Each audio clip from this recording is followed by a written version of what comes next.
Il existe un monde où l'angoisse fait partie du paysage. Un monde où chacun de vos pas vous entraîne toujours plus loin, dans la terreur et l'indicible. Un monde où les créatures les plus inimaginables et les psychopathes les plus cruels sévissent en toute liberté. Un monde où il n'y a aucune règle, aucune loi pour vous empêcher de plonger dans l'horreur la plus totale. Ce monde n'est pas si éloigné du nôtre, et il n'appartient qu'à vous d'en franchir les frontières. Alors si vous aimez avoir peur, n'hésitez plus. Franchissez le portail et venez écouter les histoires de l'autre monde. Prédatrice. Les sirènes emplissaient la nuit de leur sonorité, s'ajoutant aux musiques sortant des bars où se succédaient les groupes et interprètes, en ce jour censé célébrer un festival musical local, et qui venait de la transformer subitement au second plan. La faute à la découverte d'un meurtre aussi sauvage que sanglant, au sein d'un palace qui jusque-là jouissait d'une irréprochabilité exemplaire en matière de sélection de ses clients tirés sur le volet, et faisant tous l'objet de recherches au préalable, afin de vérifier si ceux-ci avaient des antécédents criminels, de quelque ordre que ce soit. Même le plus petit vol à l'étalage durant l'enfance, et fiché par la police, était suffisant pour refuser l'entrée en son sein. Et pourtant, ce soir, ce même palace était le centre d'une scène de crime comme rarement l'inspecteur Mitch Cram en avait vu dans toute sa carrière. Tellement le spectacle sanglant qui s'offrait à ses yeux était d'une horreur sans nom. Quand le commissaire du district l'avait sommé de se rendre sur les lieux pour enquêter, il pensait avoir affaire à une classique histoire de vengeance, ou bien une femme cocufiée ayant découvert où se nichait son cher mari, pour expliquer en détail un dossier à une subordonnée peu avide en charme, d'une manière très tactile. Mais ce qu'il y avait dans cette chambre au 2e étage de cet antre du luxe à plusieurs niveaux allait bien au-delà de ce qu'il pensait connaître sur la brutalité meurtrière. Ça ne ressemblait plus à une scène de crime. Il se serait cru au beau milieu d'un abattoir, ou d'une de ces séries gore où le sang fait figure de décor, au détriment d'un scénario posé et réfléchi. Sauf que là, il n'y avait pas de caméra installée sur les murs, au détour d'un meuble, caché derrière une plante vivace de grande taille. Et il n'y avait pas de réalisateur, le script de son épisode dans une main, un verre de bourbon dans l'autre, pour superviser ses acteurs. Ni même des accessoiristes et des maquilleurs, s'affairant à rendre le plus réaliste possible le corps ensanglanté décrit sur les lignes d'un auteur, se complaisant dans le morbide assumé. Non, là, ce que Cram voyait était bien réel. Bien qu'en voyant ce sang étalé un peu partout dans la pièce, que ce soit les murs, le sol, les draps du lit de la chambre ou encore la table de nuit, on pouvait clairement se poser la question s'il ne s'agissait pas d'une mise en scène macabre pour faire les premières pages des journaux à scandale ou des sites spécialisés dans les true crime modernes. En voyant ce spectacle, Cram avait du mal à comprendre comment un être humain était capable d'un tel carnage.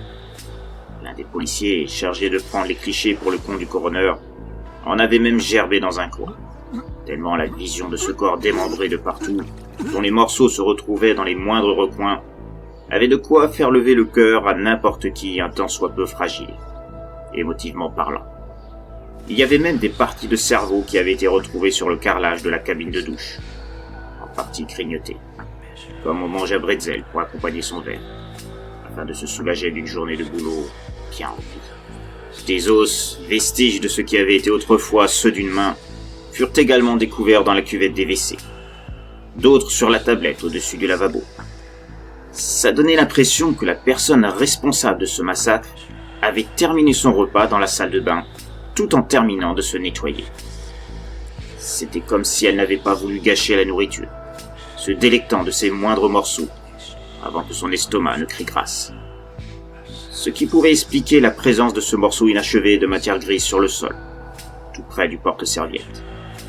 Ces mêmes serviettes, totalement rougies par le sang imprégné, qui gisaient au hasard de la pièce, comme jetées avec dédain, une fois leur fonction achevée auprès de l'auteur de tout ça. Et que dire de ce qui restait du corps en lui-même? Cram, malgré son expérience de 30 ans, n'avait jamais vu quelque chose comme ça. Il avait déjà eu affaire à des cannibales dans sa carrière. Ce n'était pas vraiment nouveau pour lui. Mais aucun n'avait laissé un corps dans cet état-là. On aurait dit l'œuvre d'un animal, pas d'un être humain. D'ailleurs, était-ce bien l'œuvre d'un homme, tel que le supposaient les premières constatations du spécialiste?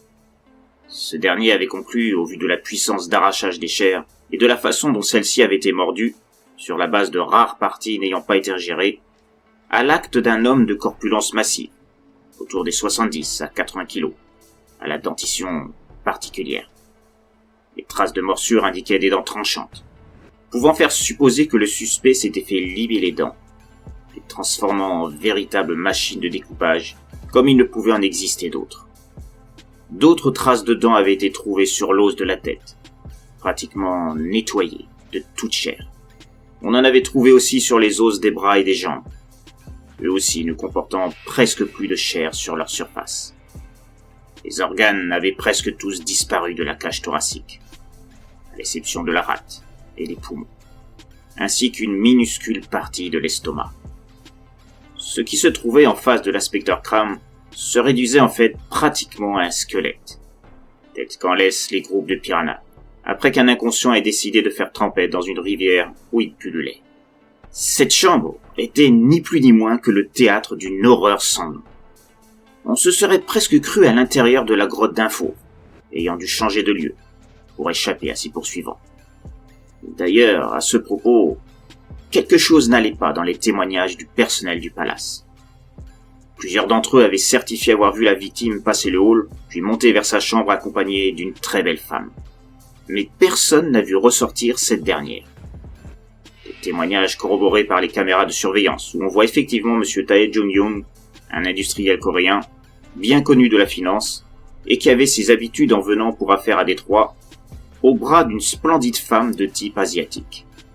Le genre de femme pour laquelle vous pourriez très facilement vous damner, pour avoir la chance ne serait-ce que s'asseoir à ses côtés, lors d'un dîner mondain.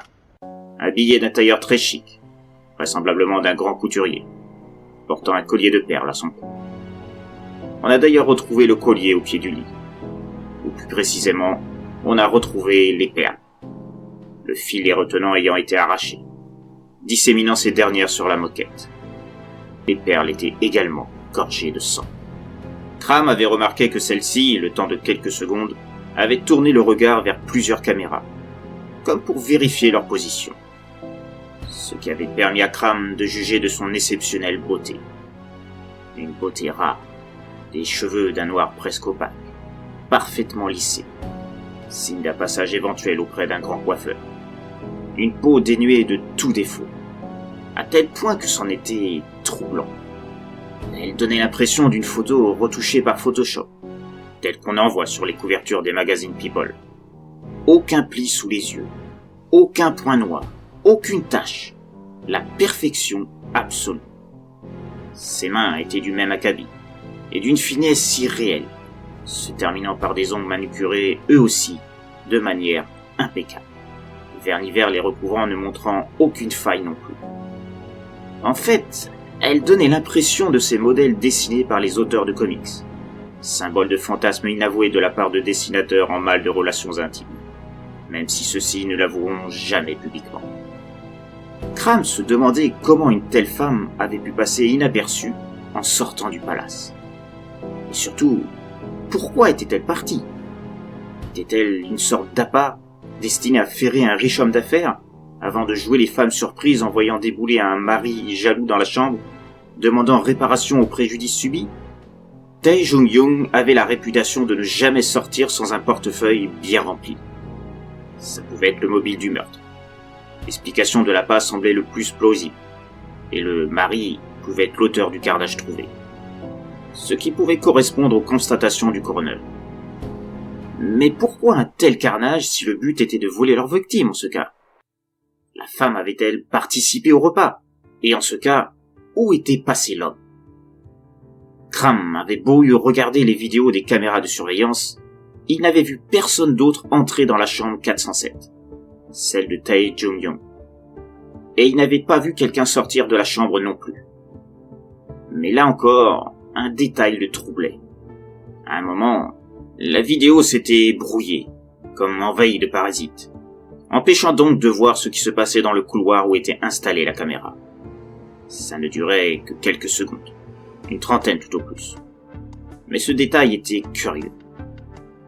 Cram avait beau se creuser la tête, ça ne pouvait expliquer que la mystérieuse inconnue ait pu sortir de la chambre dans un laps de temps aussi court et disparaître du couloir, sans laisser de traces.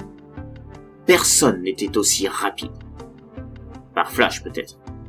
Mais on n'était pas dans une planche de DC Comics. Et puis surtout, aucune trace d'un éventuel complice.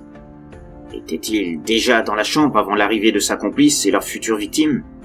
En ce cas, comment avait-il pu bien entrer ? Les portes étaient sécurisées. On ne pouvait y accéder qu'avec des cartes électroniques. Et même si l'homme avait fait partie du personnel, on l'aurait quand même vu entrer les heures précédant l'arrivée de la femme et de Tae Jong-young. Il n'y avait rien de logique là-dedans. Et Cram sentait son cerveau bouillonner pour ne pas comprendre le sens de tout ça. Il avait besoin de réfléchir plus au calme, loin de l'ambiance de cette chambre, de ce palace. Il indiqua son départ au reste de l'équipe, chargé de prélever ce qui restait de la victime pour des analyses ultérieures par le service scientifique, au cas où des traces d'ADN seraient trouvées sur le corps.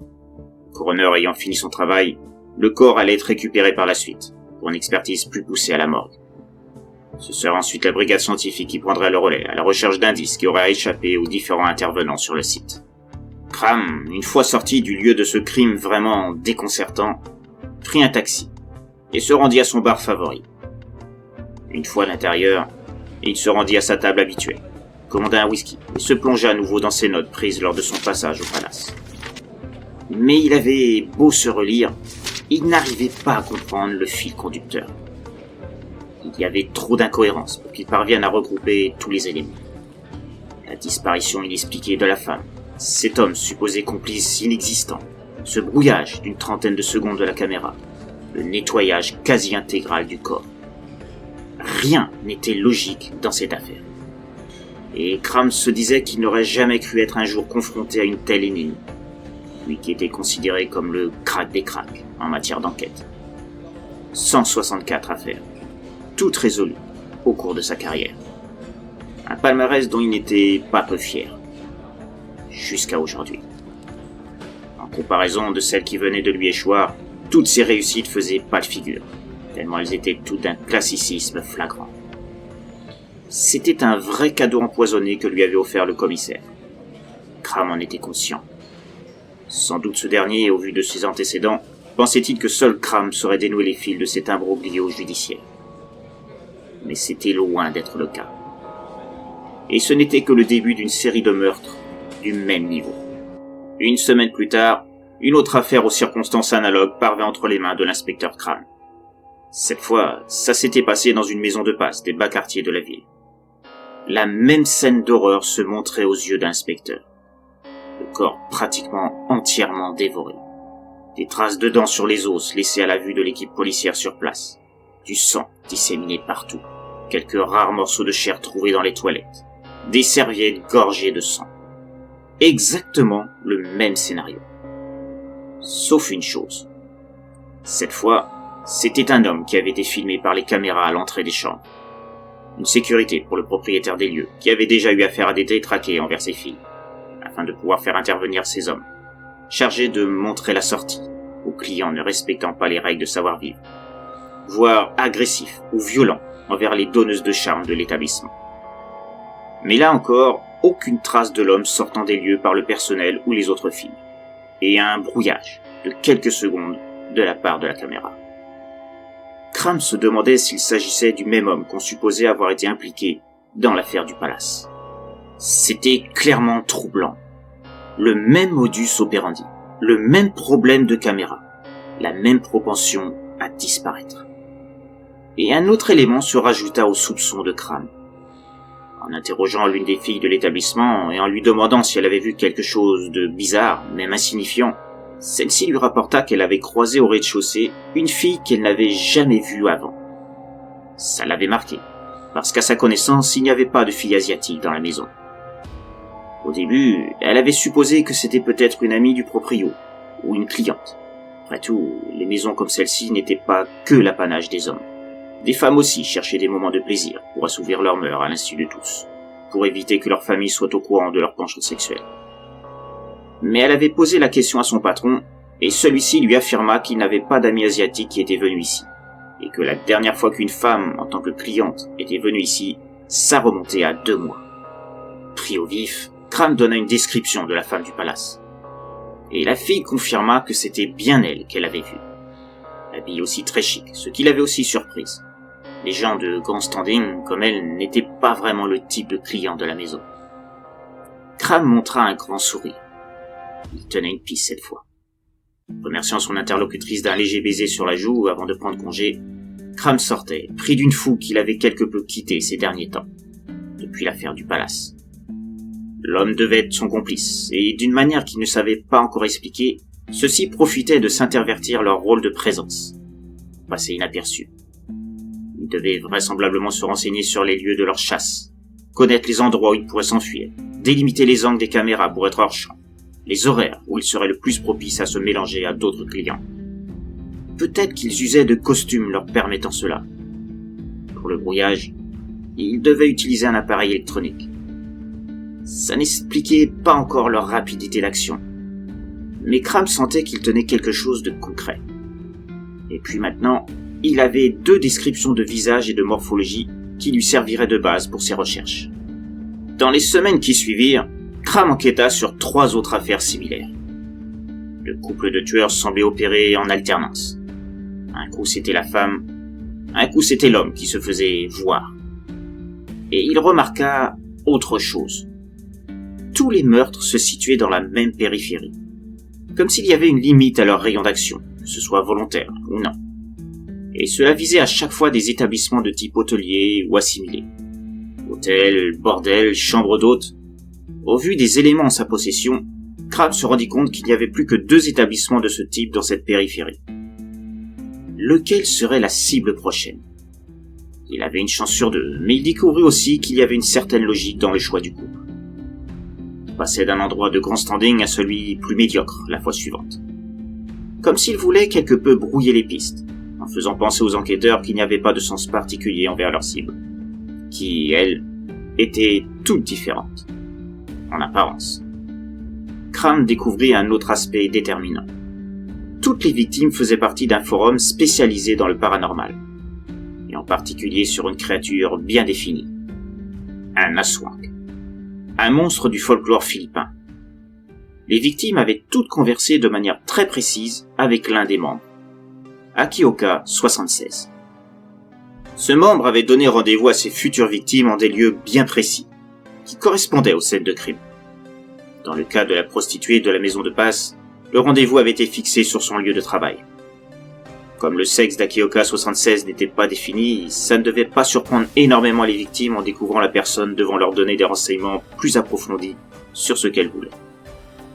À savoir qu'Akioka 76 devait leur assurer de leur fournir des preuves de l'existence de l'Aswang, au vu des conversations privées qu'il avait pu voir, usant de sa force de persuasion policière pour demander au propriétaire du site de lui donner accès aux MP de certains membres, et en particulier tous ceux d'Akioka 76. Cram se posait la question s'il était possible que la fameuse Akioka 76 n'était pas elle-même une Aswang, une créature qui, sans savoir pourquoi, avait élu domicile aux États-Unis et avait adapté son mode de chasse à ce territoire, procédant méticuleusement à poursuivre ses proies selon ce système, dans une périphérie bien définie. Elle choisissait ses proies en fonction de leur lieu d'habitat, proche de son territoire, avant de les appâter, en leur promettant des renseignements exclusifs, des preuves inédites, pour les attirer dans les lieux choisis. Et ce n'était pas tout. Cram découvrit également que d'autres meurtres similaires avaient eu lieu dans d'autres villes depuis plusieurs années. Sacramento, Pittsburgh, Los Angeles, Miami et Boston, avec un écart de plusieurs mois entre chaque vague de crimes. À chaque fois, durant la période d'hiver. Cette pause était peut-être due à une hibernation ou quelque chose du même type. Et du fait de l'écart des villes et des périodes, personne n'avait encore fait le rapprochement, la similitude entre toutes ces vagues de meurtres. Ça semblait invraisemblable pour Cram. Mais d'un autre côté, ça expliquait la rapidité pour échapper à la vue de tous, durant le moment du brouillage des caméras de surveillance. Il avait déjà vécu des expériences paranormales plus jeunes, et il savait que certaines choses ne trouvaient pas d'explication rationnelle. Bien qu'improbable, la perspective qu'un Aswang soit présent aux États-Unis n'était pas si délirante que ça. Et ça expliquait autre chose d'évident. Il n'y avait pas un homme et une femme. La Swang pouvait changer de forme. Il faisait partie de la catégorie des métamorphes. Ce qui expliquait, du coup, sa propension à être femme et homme en alternance. Elle changeait son apparence au gré de ses chasses. Dans le même temps, Cram eut une idée. Il s'inscrivit sous pseudo sur le site et chercha à attirer l'attention d'Akioka 76, en montrant son intérêt sur l'existence de la Swang, conversant avec les autres membres aussi, que la créature ne se méfie pas en le voyant chercher à converser uniquement avec elle, et endormir d'éventuelles suspicions de sa part. Très vite, le piège mis en place par Cram porta ses fruits. Akioka 76 s'intéressa très vite à l'intérêt de Cram, alias Steven 909, envers l'existence de la Swang, et lui proposa un rendez-vous à l'un des 2 lieux restants de son territoire. Un hôtel 2 étoiles, situé à quelques pâtés de maison du commissariat, le lendemain soir. Ainsi, Cram se rendit au lieu désigné, attendant la venue de celle qu'il était décidé à arrêter, malgré sa nature particulière. Non seulement il résoudrait une affaire de plus, mais il pourrait révéler l'existence d'une créature supposée n'être qu'une légende. Et bientôt, elle arriva. Cram reconnaissait en elle la femme de l'affaire du palace, identique en tout point. Sa beauté le figeait sur place. Il n'en revenait pas d'une telle perfection. Il avait beau savoir qu'il s'agissait d'une technique de dissimulation d'apparence, il n'en restait pas moins sous le charme de cette vision, en oubliant presque le but de sa mission. Elle s'approcha, un sourire ravageur aux lèvres, parlant d'une voix douce et sensuelle, qui continua de mettre en émoi l'essence de Cram. Elle commença à lui parler de la légende de la Swang, soulignant qu'elle possédait dans son petit sac la preuve flagrante de l'existence de cette créature, et qu'elle savait que l'une d'entre elles vivait aux États-Unis, dans cette ville. Une manière sans doute de finir d'appâter ses proies, comme elle devait en avoir l'habitude. Après quelques minutes, la femme, qui se faisait appeler Min, invitait Cram à la suivre dans la chambre d'hôtel qu'elle avait réservée, afin de discuter plus intimement, tout en adressant un regard séducteur vers l'inspecteur, qui avait bien du mal à contenir l'effet que Min avait sur lui. Min et Cram entrèrent dans l'hôtel, et après que Min ait demandé la clé de sa chambre, ils prirent l'ascenseur, et montèrent au 3e étage où se situait la dite chambre. Une fois à l'intérieur et la porte fermée, Min prétexta de se mettre plus à l'aise avant de discuter. Cram accepta, et la laissa se diriger vers la salle de bain, tout en s'asseyant sur le lit. Était-ce voulu de sa part et faisant partie de son numéro de séduction? Sans doute. Toujours est-il que Min ne ferma pas totalement la porte de la salle de bain et commença à se déshabiller lentement, faisant glisser la fermeture éclair de sa robe et laissant tomber celle-ci au sol, révélant son corps aux yeux de Cram, subjugué par la perfection de son corps, comme hypnotisé par celui-ci, et oubliant le pourquoi de sa rencontre avec cette créature meurtrière. Il ne savait pas pourquoi, mais son sens de lucidité semblait s'évaporer au fur et à mesure que Min continuait de se débarrasser de ses vêtements, dégrafant son soutien-gorge, retirant ses bas et sa culotte de soie, livrant son corps totalement dénudé aux yeux de Cram, qui commençait à ressentir une vague de chaleur à l'intérieur de son corps, comme pris d'une sensation intense de désir, tel un volcan prêt à exploser. Il avait complètement oublié la raison de sa venue ici, ne voyant que le corps de Min comme centre d'intérêt. Il observait ses courbes parfaites, la clarté de sa peau éclairée par la lumière de la salle de bain, ses jambes longilignes sans le moindre défaut apparent, à l'arrondi de son postérieur qui montrait des signes évidents d'invitation à le caresser sans interdit. Cram sentait venir en lui une érection qu'il ne pouvait contrôler, gonflant le tissu de son pantalon de toile, montrant une envie de sortir évidente. Il tenta de dissimuler cette protubérance gênante, enlevant sa veste et la posant sur le lieu du délit, afin de le cacher aux yeux de Min quand celle-ci reviendrait. Cette dernière enfilait doucement, d'une façon mutine, un kimono de satin, semblant adresser un regard à Cram à travers le miroir de la salle de bain. Ce dernier ayant de plus en plus de mal à cacher la sueur perlant de son front, signe de son excitation grandissante. Puis, Min revint vers Cram, lui indiquant qu'elle était prête à lui dire ce qu'il voulait savoir, s'approchant peu à peu de lui, et s'asseyant à ses côtés, plongeant son regard dans celui de Cram. Ce dernier ne parvenait plus à proférer la moindre parole, tellement il était sous le charme de Min et son regard pénétrant à plusieurs niveaux. Voyant son incapacité à parler, elle se mit à sourire, comme satisfaite de l'effet qu'elle avait sur Cram. Puis, d'un geste lent et précis, enleva la veste placée sur l'entrejambe de ce dernier, la jetant au sol. Elle posa ses yeux sur la protubérance formée par l'érection de Cram, redoublant son sourire, avant de poser sa main dessus, la caressant délicatement, accentuant encore plus la sensation de plaisir de l'inspecteur, complètement bloqué de tout mouvement par ce geste, comme un petit garçon découvrant l'amour pour la première fois.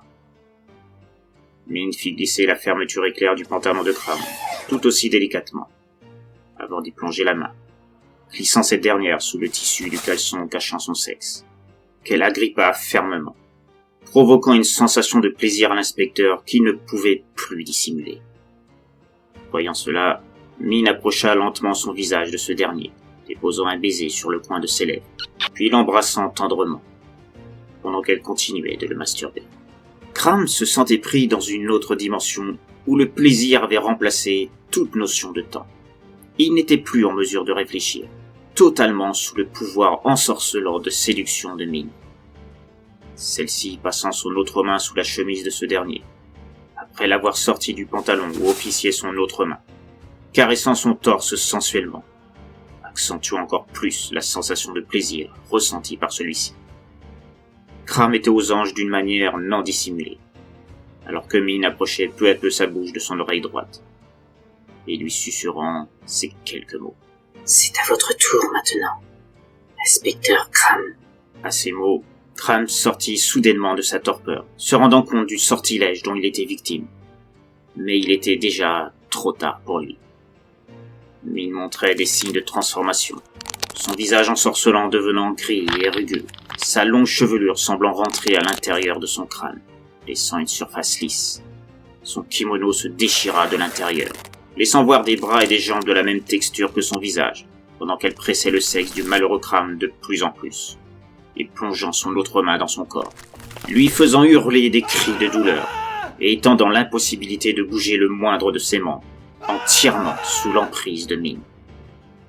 Les yeux de Cram laissaient verser des litres de larmes dues à la douleur et la peur, pendant qu'il sentait son sexe exploser sous la pression de la main de Min, qui l'instant d'après griffait et creusait la peau de sa jambe, pendant que sa bouche croquait goulûment le cou de l'inspecteur, versant des litres de sang après chaque bouchée répétée, visant le visage, les mains, les bras du pauvre inspecteur Cram, tombant sous les coups des dents et des griffes de Min, qui prenait peu à peu sa forme véritable. Sorte de chauve-souris géante dont les ailes grises et déformées se mirent à apparaître dans son dos, s'élevant vers le plafond, pendant que Min continuait son repas. Cram, avant de voir sa vie s'enfuir définitivement, se demandait pourquoi ces cris n'alertaient personne. Mais il comprit vite que cela devait être dû également au pouvoir de Min. Elle devait être capable de créer comme une sorte de barrière, un champ de force autour de sa proie, afin de l'empêcher de faire sortir le moindre son de la zone où elle s'affairait sur sa victime, et ainsi ne pas être dérangée par quiconque pendant qu'elle s'adonnait à la dévorer, petit à petit. Cram ne vit pas la suite, car il avait déjà franchi les ports de la mort, rejoignant ainsi les autres victimes de la Swang. C'est un Swang particulier, qui avait atterri par hasard aux États-Unis, livré en tant qu'esclave sexuelle, alors qu'elle n'était encore qu'un tout jeune enfant de 8 ans. Sa mère avait succombé sous les coups de villageois qui avaient mis sa nature à jour, suite à de nombreuses morts survenues dans la région. Par la suite, Min fut découverte errant à proximité du village. Ne sachant pas d'où elle venait et personne ne faisant de rapport avec la Swang adulte tuée, elle fut prise en charge par un des villageois, membre d'un trafic humain à grande échelle, et envoyant ses découvertes dans des pays demandeurs, tels les États-Unis. Arrivée là-bas, elle révéla sa nature qu'elle tenta de cacher plusieurs mois, de peur d'être tuée. Profitant de sa vente à un riche propriétaire avide de plaisir sexuel envers de jeunes enfants, pour s'emparer de la vie et du corps de celui-ci. Par la suite, par le biais de la télévision, elle s'accoutuma avec la vie américaine, et s'adaptant à ceux-ci petit à petit en grandissant, se familiarisant avec les réseaux du net, et découvrant par hasard un forum dédié aux créatures asiatiques, et en particulier aux Aswang. C'est ainsi qu'a eu l'idée de ce stratagème, utilisant les désirs de connaissance des utilisateurs du forum à son propre avantage. Un système qui a porté ses fruits, qui lui a permis de connaître les aléas du piratage.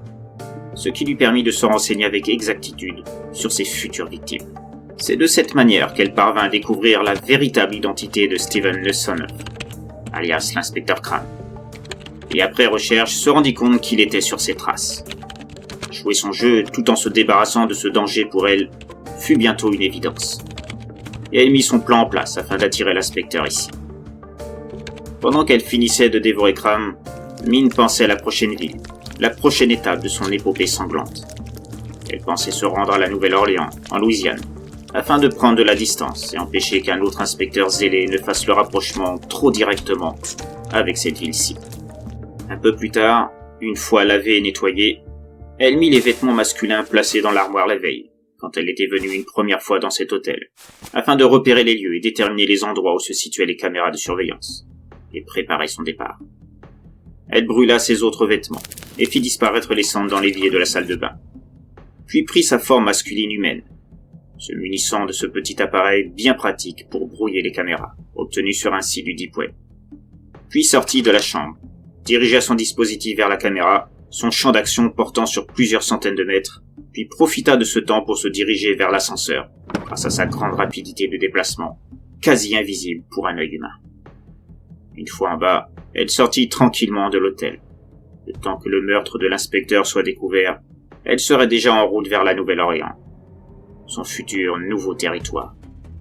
Et comme d'habitude, personne ne serait en mesure d'expliquer ce nouveau carnage qui constituait son repas.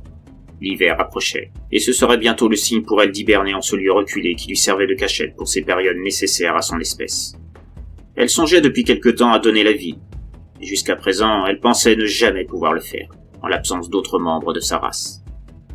Jusqu'à ce qu'elle se rende compte, en cherchant l'identité de Crane, qu'un autre assouin, utilisant le même principe qu'elle, et ayant officié à Sacramento et Los Angeles, vivait sur le territoire américain. Elle devait le rencontrer.